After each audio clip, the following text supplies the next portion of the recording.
বাসরে প্রবেশে কালী দেখে তো নেহালি, বেহুলা লকাই রূপ দেখিল আপনি। বেহুলা লখাই যেন রূপে কলানিধি। কে বেহুলা লখাই? বেহুলা লক্ষিন্দর। কোথায় উল্লেখ পাওয়া যায়? মনসা মঙ্গল কাব্যে উল্লেখ পাওয়া যায়, যারা রচয়িতা কেতকা দাস বা ক্ষেমানন্দ। এই বেহুলা লক্ষিন্দর কে ছিলেন?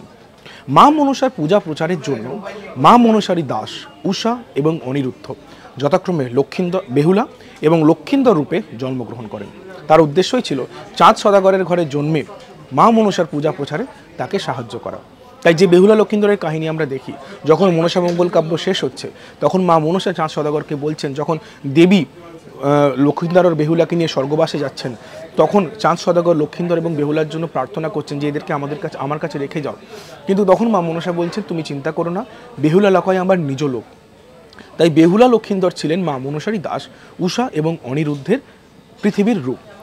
বেহুলা লক্ষিন্দরের কাহিনী নিয়ে তৈরি মনসা মঙ্গল এবং বেহুলা পতিব্রতার সতী রূপে কলার মান্দাসে ভেসে গিয়ে লক্ষিন্দরকে বাঁচিয়ে আনে।